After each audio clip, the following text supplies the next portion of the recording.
कार्यक्रम के देखिए आज छत्तीसगढ़ के जम्मू किसान भाई बहनी हो तो हर मन के स्वागत है। जय जोहार। संगी यही कही हूँ मैं कि सुख दुख माँ बुने है संगी ये जिंदगी के ताना बाना। सुख दुख माँ बुने है संगी ये जिंदगी के ताना बाना।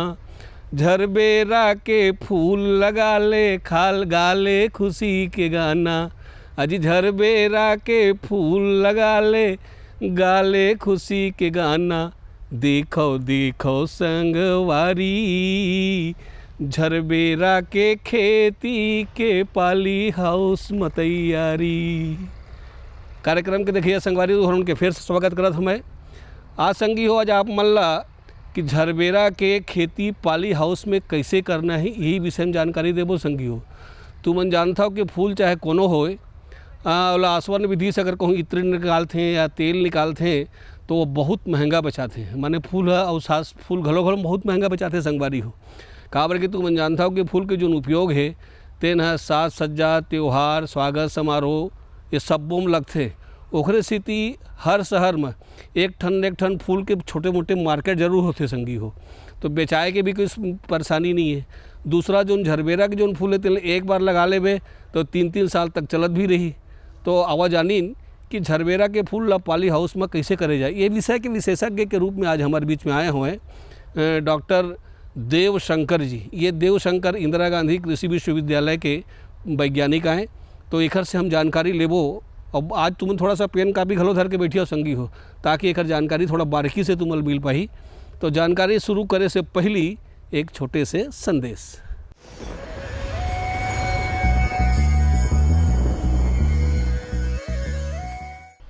मसूर के जब हम खेती करे के बात सोचथन तो सबसे महत्वपूर्ण बात होती कि जलवायु और जतका भी हमार रबी सीजन के जो फसल है उमें है मसूर है तिवड़ा है ये मन हा रबी दलहन के रूप में सदियों से हमार किसान भाई मन लगावत है।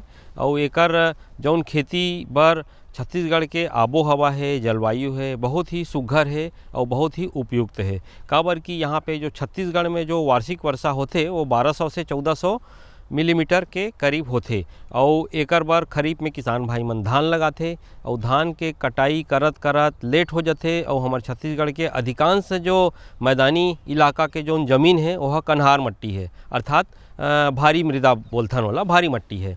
तो एमे क्ले के परसेंट ज़्यादा है।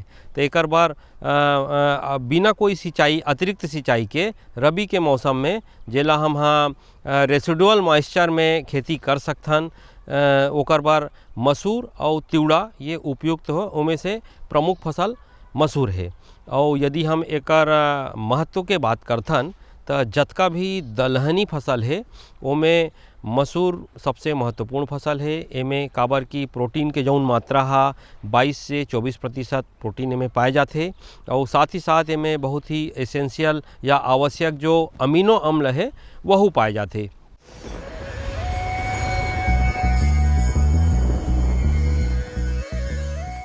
संदेश के बाद संगवारी हो तो हर मन के फिर से स्वागत है। अब सबसे पहले ये जानीन कि ये झरबेरा के फूल का होते। बहुत जन तो जानत हुई और कई जन नहीं जानत हुई। महू नहीं जानत रहे, आज पहली बार देखे हैं मेरे। तो झरबेरा के फूल काला के थे, एकर का परिचय है, एकर का महत्व है।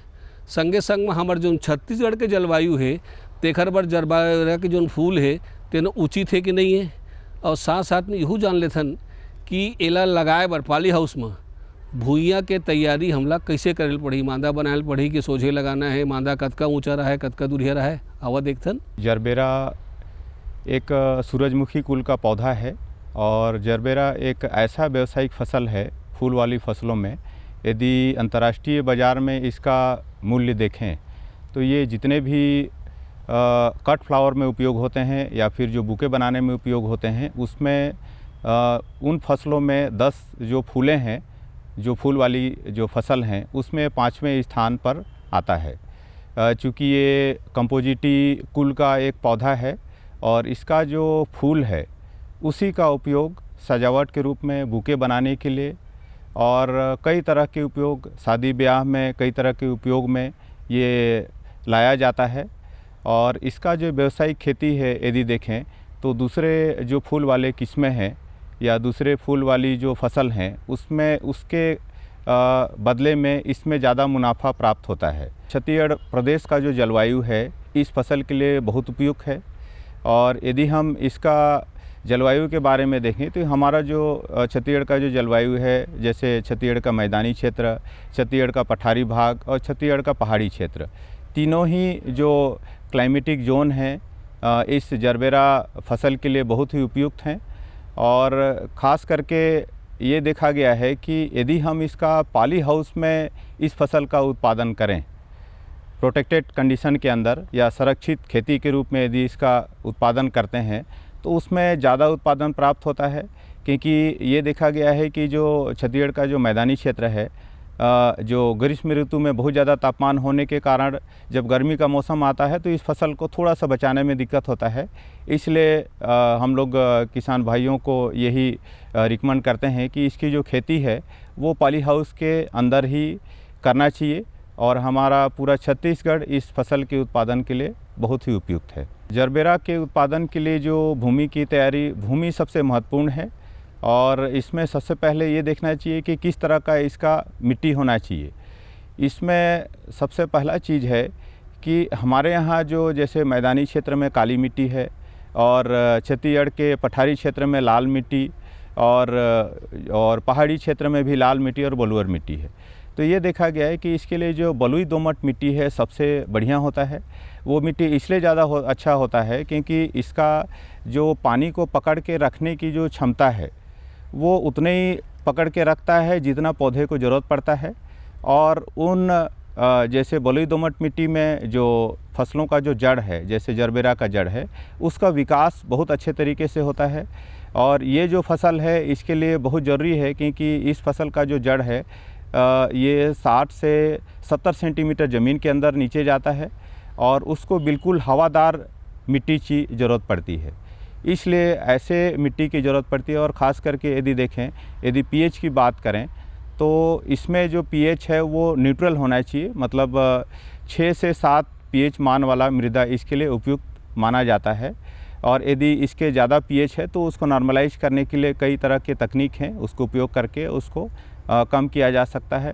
दूसरा चीज़ ये है कि अच्छी जल निकास वाली भूमि की चयन हमको करना चाहिए। यदि इस फसल का उत्पादन हम जहाँ पे कर रहे हैं और जहाँ पे जल भराव होता है, ऐसे जगहों में ये फसल का उत्पादन बिल्कुल नहीं लिया जा सकता है। तो दूसरा चीज़ सबसे महत्वपूर्ण है कि जल भराव वाली स्थिति में इस फसल का उत्पादन नहीं हो पाएगा, जरबेरा का उत्पादन। तो जहाँ पे जल का भराव ना होता हो ऐसे जगह का हम लोग चयन करते हैं और ऐसे मृदा का भी चयन हम लोग करते हैं। तो संगी वो हमारे मांदा तैयार हो गए हैं, जैसे बताई से सर है कि वही हिसाब से तुम लेकर मांदा तैयार करना है। अब लगा है कि हम ला चल के रोपा लगाना है, खर बीजा लगाना है। तो जरबेरा के रोपा कैसे लगाया जाए, कतका मात्रा में हमला खर लग जाही, लगाए से पहली कौन कौन बात के हमला ध्यान देना बहुत ज़रूरी है। काबर कि ऐसे फूल है जिन 3 साल तक चलैया है। तो आवा देखथन एक रोपा के का पद्धति हो सकत है। जरबेरा का उत्पादन करने के लिए जो रोपाई की जो बात आती है, हम लोग जब रोपाई करते हैं इसमें तो रोपाई का जो दूरी है, जैसे मेड़ बना लिए 7 सेंटीमीटर का, तो मेड़ के ऊपर जो उसमें हम लोग लगाते हैं, पौधे से पौधे के बीच की दूरी 1 फीट रखते हैं 30 सेंटीमीटर, और कतार से कतार के बीच की दूरी 30 सेंटीमीटर, मतलब एक मेड़ में 2 लाइन चलता है और बीच में उसमें ड्रिप लाइन उसमें डाला जाता है। रोपाई के लिए जो पौधे की जो बात आती है, इसमें पहला चीज़, क्योंकि कोई भी फसल के लिए बीज जो है या फिर पौध जो है वो सबसे उपयुक्त है, वो अच्छे सोर्स से लेना चाहिए और जैसे अच्छे किस्म का भी होना चाहिए। तो अच्छे सोर्स और अच्छे प्लांटिंग मटेरियल की बात यही है कि इस फसल के लिए जो टिश्यू कल्चर प्लांट हैं, उसके लिए हमारा जो इंदिरा गांधी कृषि विश्वविद्यालय है, यहाँ भी टिश्यू कल्चर प्लांट जो हैं जरबेरा के यहाँ भी उपलब्ध हैं। हमारा कृषि महाविद्यालय अभी जो मर्रा जो पाटन दुर्ग ज़िले में जो है, वहाँ भी इसका पौध तैयार करने के लिए अभी तैयारी चल रहा है और हमारे यहाँ रायपुर में उपलब्ध है टिश्यू कल्चर लैब में। रोपाई के समय ध्यान देना चाहिए कि उसमें एक पॉलीथीन डला हुआ रहता है, उस पॉलीथीन के को पूरा, मतलब उसका जो बेस होता है पौधे का, वो पूरा ज़मीन के अंदर नहीं डालना है। 1 सेंटीमीटर उसका जो प्लास्टिक है वो ज़मीन के ऊपर होना चाहिए, क्योंकि जहाँ से वो उसका जो अंकुरण आता है, जहाँ से उसके ब्रांचिंग होते हैं, सकर्स आते हैं, उस पोर्शन में यदि मिट्टी पड़ जाता है तो उसमें क्या है, जो फंगस हैं या फिर बैक्टीरिया हैं, उनका इन्फेक्शन उस एरिया में बढ़ जाएगा, जिससे पौधों को नुकसान हो सकता है। तो इस चीज़ को मुख्य रूप से ध्यान देना चाहिए कि जो रोपाई करें तो पौधे का जो पॉलीथीन बैग है और उसका जो अर्थ बॉल है लगभग ज़मीन से 1 सेंटीमीटर ऊपर होना चाहिए। तब इसके बाद फिर और रोपाई के बाद हम लोग ये ध्यान देते हैं कि उसका फिर किस तरह से उनका रख रखाव करें।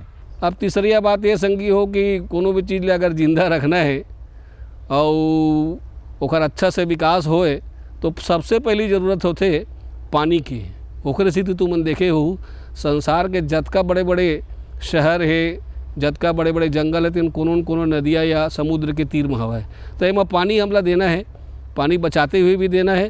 तो झरबेरा पर हमला पानी कब कब देर लगी, कतका मात्रा में देर लगी और दे के सबसे बढ़िया विधि का हो सकत है, और दे के समय में भी कुछ दवाई पानी हम डाल सकते हैं का, अवहुल देख लेते हैं। जरबेरा की खेती जब हम पॉली हाउस में कर रहे हैं तो हमको ये ध्यान देना है कि रोपाई के बाद हम लोग ड्रिप इरिगेशन का लाइन तो हम लोग बिछा देते हैं, लेकिन 1 महीने तक उस ड्रिप लाइन को हम लोग चालू नहीं करते हैं।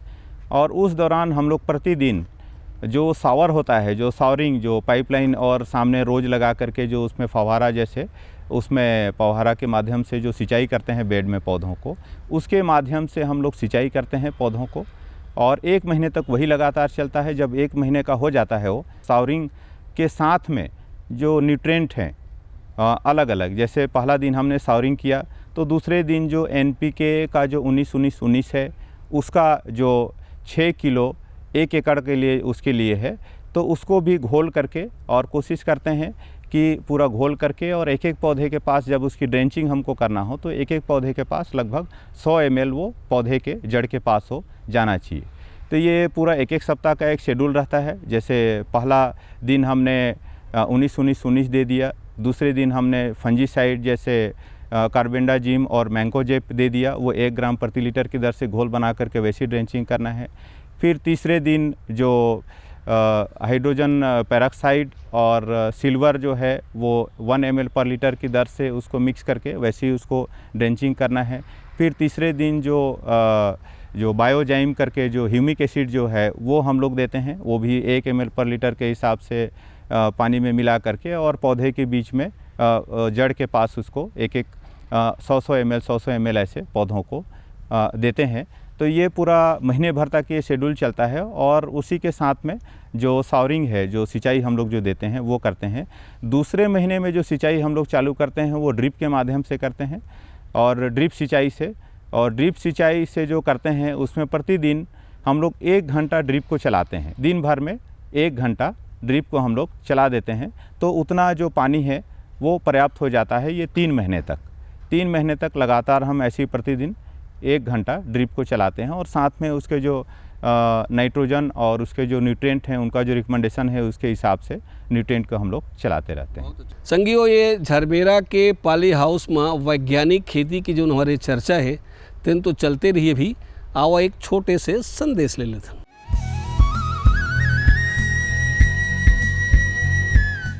मेरे साथ बोलो ए बी। अरे नादान, बच्चे को एबीसी सिखा रहा है। अरे काम धंधे की एबीसी तू कब सीखेगा? ये देख विज्ञापन। तेरे जैसे कृषि विज्ञान सीखे हुए युवाओं के लिए भारत सरकार के कृषि मंत्रालय ने एक योजना बनाई है, ACABC।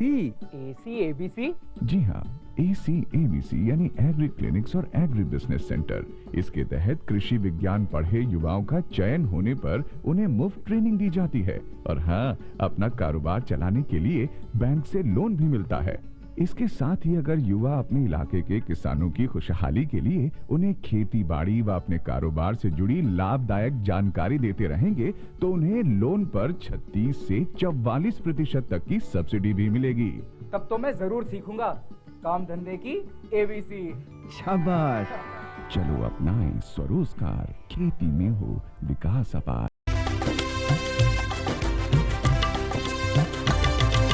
सहकारिता के बल पर विकास के लिए उठे कदम, जन सहकार की ताकत लेकर आगे बढ़ते जन जन ने इस क्रांति ने है विश्वास जगाया। हम सब ने मिलकर विकास का परचम है फहराया। सहकारिता है अपने विकास की पहचान। नए दौर में सहकारिता ही भारत का अभिमान। कृषि मंत्रालय भारत सरकार द्वारा जनहित में जारी। गांव-गांव और शहर शहर में बात चली, राष्ट्रीय बागवानी मिशन की लहर चली। आसान हुआ अब फल फूल मसाले उगाना, नर्सरी लगाना और जैविक खेती अपनाना। अब हुआ तकनीकी प्रशिक्षण पाना आसान, विपणन के लिए भी है सहायता के प्रावधान। अधिक जानकारी के लिए जिला बागवानी अधिकारी या राज्य बागवानी निदेशक से संपर्क करें। राष्ट्रीय बागवानी मिशन, जीवन संवारे, खुशियाँ फैलाए।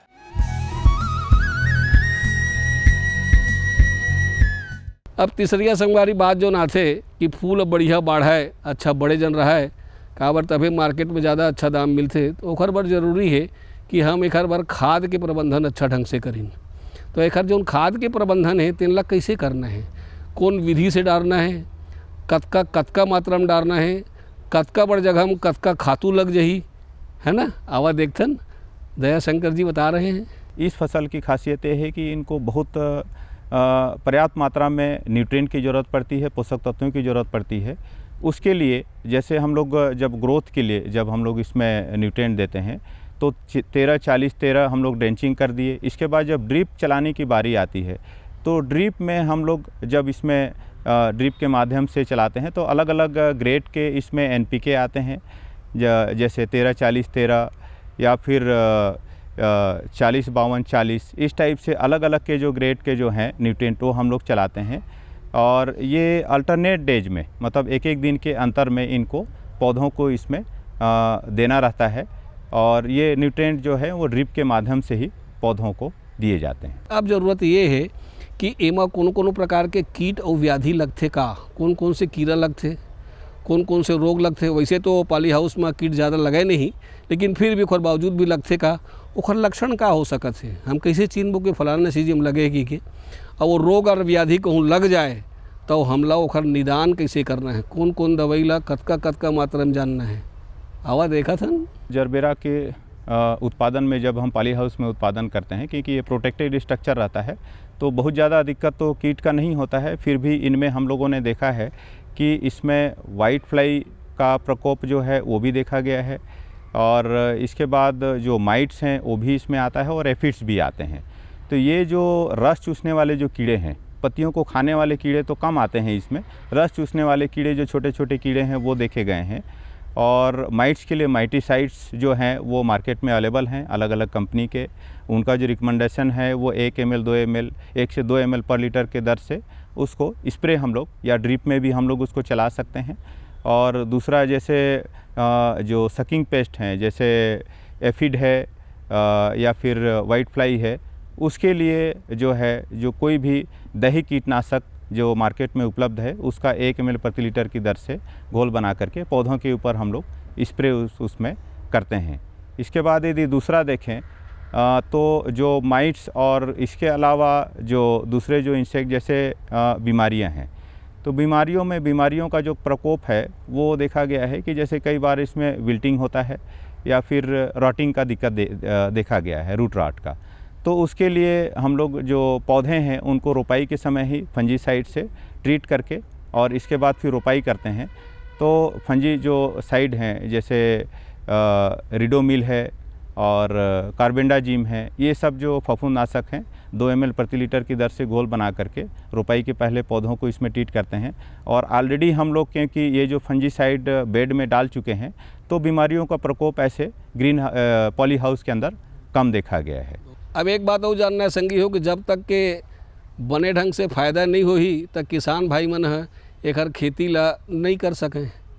तो एमा हमला एकड़ पीछू या वर्ग मीटर के पीछू कतेक खर्चा आ जाही, पूरा मजदूरी खातू पानी सब मिला करके, और लगभग हमला कतेक एमा फ़ायदा हो सकत है, इला जानना जरूरी है संगी हो। तो अहूल जान लेथन। किसान भाइयों को मैं ये बताना चाहूँगा कि जब तक पौधा 3 महीने का नहीं हो जाता है हमको फूल का उत्पादन नहीं लेना है। तो 1 महीने में फूल जो आता है उसका जो बड बनता है, फ्लावर बड, उसको हम लोग डिसबडिंग करते हैं, मतलब उसको तोड़ते जाते हैं। मतलब उसको रोपाई के 80 से 90 दिन तक उसका जो फ्लावर का जो बड आएगा, जो फूल आएगा, उसको तोड़ते रहना है। वो इसलिए तोड़ते हैं क्योंकि पौधा उस समय कमज़ोर रहता है और पौधा परिपक्व नहीं हुआ रहता है। परिपक्व नहीं होने के साथ में जो फ्लावर जो बड बनता है, जो फल फूल का जो उत्पादन उसमें होगा, क्योंकि मार्केट में जब फूल जाता है तो उसका जो डंडी का जो लंबाई है वो मिनिमम 40 सेंटीमीटर होना चाहिए। लेकिन जब पौधा 2 महीने का हुआ है या 2.5 महीने के हुआ है, उस समय जो फूल आता है उसमें 20 से 25 सेंटीमीटर ही फूल का डंडी बन पाता है। इसलिए उसको मार्केट में उसका रेट नहीं मिलने के कारण उसको फाइनली हमको हटाना रहता है। और फूल का जो उत्पादन हमको तभी लेना चाहिए जब उसका जो उम्र है पौधे का लगाने के बाद वो 3 महीने का हो जाए, और लगातार हम लोग उसमें डिसबडिंग करते रहते हैं। और जब 3 महीने का हो जाए फसल, तब उसमें जो बड आ रहे हैं, और उस समय आप देखेंगे कि पौधे में लगभग 12 से 13 पत्ती एक एक पौधे में आ जाएंगे और 2-3 सकर्स आ जाएंगे। मतलब एक एक पौधे में 2-2, 3-3 फूल निकलते हुए आपको दिखेंगे और अच्छे हेल्दी रहेंगे। उसका जो थिकनेस रहेगा, जो मोटाई रहेगा, वो भी अच्छा रहेगा। और जो फूल का जो डंडी रहेगा वो 40 से 45 सेंटीमीटर लंबा रहेगा। और फूल जब बनेगा तो उसमें ये रहता है कि फूल जब खिलता है तो उसका जो चौड़ाई है वो 7 सेंटीमीटर से कम नहीं होना चाहिए। तो उसका एक अलग स्टैंडर्ड है। तो इस चीज़ को ध्यान में रखते हुए डिसबडिंग करना चाहिए, और डिसबडिंग करके एक निश्चित 3 महीने बाद हम लोग फसल का उत्पादन लेना चाहते हैं। और इस फसल का जरबेरा में ये खासियत है कि एक बार पहला साल रोपाई करने के बाद ये 3 साल तक लगातार हम इसमें फूल का उत्पादन ले सकते हैं। पहला साल रोपाई करना है, दूसरा साल रोपाई करने की ज़रूरत नहीं है, तीसरे साल रोपाई करने की ज़रूरत नहीं है। मतलब हमको बस फसल का मैनेजमेंट करते रहना है, देख रेख करते रहना है। जो खाद पानी और जो उसमें न्यूट्रिएंट और जो फंजीसाइड और इंसेक्टिसाइड जो लगता है वो हमको देख रेख करने की ज़रूरत पड़ती है। और दूसरा मैनेजमेंट की बात ये है इसमें कि इसमें ये जो फसल की जो रोपाई की, क्योंकि जब रोपाई का मैं बता रहा था उस समय रोपाई का जो समय मैं नहीं बताया था। इसका रोपाई का जो उपयुक्त समय है वो सितंबर अक्टूबर महीना है। सितंबर अक्टूबर महीना में रोपाई करने से इसका जो पुष्प का जो उत्पादन है वो जनवरी फरवरी में चालू हो जाता है, क्योंकि जनवरी फरवरी में ही शादियों का सीज़न चालू होता है। और उसी समय ये जरबेरा का जो फूल है उसका जो मांग है बाज़ार में वो बढ़ता है, और किसानों को भी जिसमें अच्छा लाभ प्राप्त होता है। और ये जो मौसम भी उस समय का है इसके बढ़वार के लिए और उसके उत्पादन के लिए बहुत अच्छा होता है। ये मार्च अप्रैल मई तक इसमें बढ़िया फ्लावर आते रहेगा। मई के बाद जब बहुत ज़्यादा तापमान हो जाता है तो इसकी पत्तियां क्या है सिकुड़ने लगती हैं और फ्लावर आना कम हो जाता है। उस समय सिर्फ हमको लगभग मई से लेके अगस्त तक इस फसल को बचा करके रखना पड़ता है। सिंचाई बराबर देते रहते हैं और कीटनाशक और फफूंदनाशक का छिड़काव इसमें करते रहते हैं। और अगस्त सितंबर से फिर से पुष्प उत्पादन दूसरे वर्ष फिर प्रारंभ हो जाता है। तो ये तो हुई जानकारी हो कि जरबेरा के फूल के खेती के संपूर्ण जानकारी शुरू से लेकर के आखिरी तक के हुई। अब मेरा है संगी वो एक बहुत बढ़िया संगीत गीत और छत्तीसगढ़ी गीत के, तो आओ गीत संगीत के भी मजा ले ली। अमर हो गे वो, अमर हो गे ना, अमर हो गे वो, अमर हो गे ना, अमर हो गे वो देश के भूया, अमर हो गे वो देश के माटी। जी हाँ देवता धामी के कुरिया है गा, अमर हो गे ना। जी हाँ देवता धामी के कुरिया है गा, अमर हो गे ना। ये अमर हो गे वो देश के भूया, अमर हो गे वो देश के माटी। जी हाँ देवता धामी के कुरिया है गा, अमर हो गे ना। जी हाँ देवता धामी के कुरिया है गा, अमर हो गे ना।